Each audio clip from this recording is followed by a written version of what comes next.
And welcome back to Love Your Food. This week we are doing a beautiful standing rib roast. Now, we're not standing it up. Honestly, we're going to let it sort of lay bone side down in our cast iron. We're also going to be using the tools from one of our new sponsors from Chef's Temp. We've got this beautiful instant read thermometer that we're going to show you a little bit later on in the video. And we'll have an affiliate link in the description below, and you can use the code LOVEYOURFOOD for 15% off your order. And here's our ingredients. So we've got our beautiful rib roast here. Absolutely fantastic. We have some fresh herbs from our garden, some rosemary, thyme, and chives. We have some salt, some garlic, and some whole black pepper. And that's all going to sort of go on the outside of our roast as it's going. Now, the first thing we want to do is sort of a light cure. We're not really curing it. We're not using sugar in here. We're just using salt. And what we're trying to do is just dry out the outside of the roast a little bit here. So we're just trying to get that salt on there to dry out just the outside so that it gets a really nice crust when it's roasted. So we're just going to put that, now if you really want to go whole hog, you want to coat this in salt and let it sit overnight and then get it all washed off and make sure that you pat it dry. We're just doing it for about an hour, so we're going to get that nice kosher salt on the outside, make sure it's covering all the surfaces. This will also, assist in seasoning the just the outside of the roast. Again, because we're not using sugar, we're not making an osmotic loop. It's not really a cure. It's just seasoning the outside at this point. While that's sitting, we're going to get our rub together. So we're going to break some of those peppercorns. If you want the peppercorns finer, you can run them through a spice grinder or you can put them through a pepper mill. That's fine. We're just going to crack them underneath the flat of a blade. And if they need a little extra chopping, that's fine. In addition, we're going to sort of rough chop our garlic. Now we're going to be smashing this into a paste. So it doesn't need to look pretty. It doesn't need to be even or anything like that. We're just going to be completely mushing that into a paste. And on top of that, we're going to add all of our beautiful fresh herbs from our garden. On our Patreon, I will show you a little tour of our garden, actually, because we've got a beautiful little herb garden on the balcony of our place, and I'll show you just how we get some of our great fresh ingredients, including these chives, the thyme, and that beautiful rosemary. Now, you can use dried herbs for this, of course, that's fine. You can switch up the herbs. If you have fresh, get fresh. If you don't have fresh, you don't need to spend the money on buying fresh. You can always use dry. That's just fine. And again, just sort of a rough chop because once this is all chopped up and fairly small, we're going to add a little bit of olive oil to this.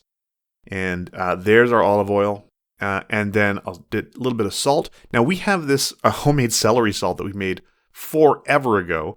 Of course, it's going to be fine. It's salt. It's going to stay good for a long, long time. And we're just going to mash that all together. Again, you don't need to use celery salt. If you'd prefer just to use regular kosher salt or sea salt, that's fine. And we're just going to smush that into this beautiful paste. Mix it in with those cracked black peppercorns. And once those are all combined, that's ready to go. That's all we really need to make. It doesn't have to be a lot.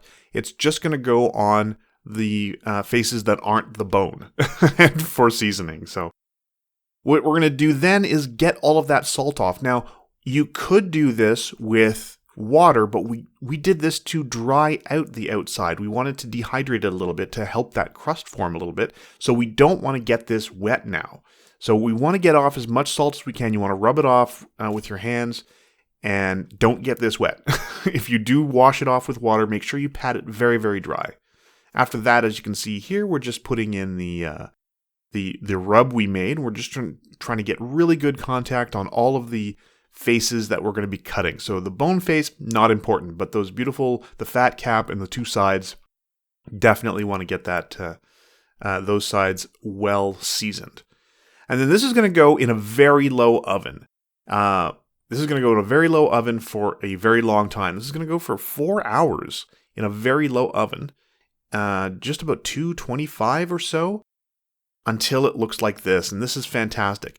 Now, we're going to take the temperature. We've got these beautiful new thermometer from Chef's Temp, and we have an affiliate with them. We're going to put a link in the description below. And if you use code LOVEYOURFOOD on checkout, you'll get 15% off your purchase. And it's a great little digital read thermometer. And it's got a nice little display that will instantly tell us what the temperature is in the middle. Now for a meat probe, you want to get that as close as you can to the middle. You don't want it touching the bone or anything. You can see we give it a little turn, instantly turns upside down, and gives you a read right away. Fantastic. Really, really great. Now we're going to let that rest for about 45 minutes, honestly, until all those juices inside have come back to the middle. And then we're going to put it in a really hot oven for just a little while until we get that beautiful, beautiful crust on the outside. So this isn't cooking it any further. This is just really sort of to sear the outside in that nice hot oven. And our result is this beautiful, beautiful, really, really moist and perfectly cooked roast, the standing rib roast. And look at that. So just perfectly medium. A couple areas that are a little closer to medium rare, but just great. Cooked all the way through, hot all the way through, of course, and just amazing. Super juicy. You can see it's just running out there, but not running out too much because we let it rest. You want to make sure you let your meat rest before you cut it. So we let ours rest for about 45 minutes. One of the rules of thumb is to let it rest for as long as it cooked, but for a low and slow cooking technique like this, you don't need to really do that quite as long. So for the 4-hour cook, we let it rest for about 40 minutes. If you like this recipe, please do like and subscribe. And if you have any recipes you'd like to see Chef Caleb try on the channel, please let us know in the comments below. Thanks again to our patrons on Patreon. We'll put a link in the description below for that as well. And remember to love your food.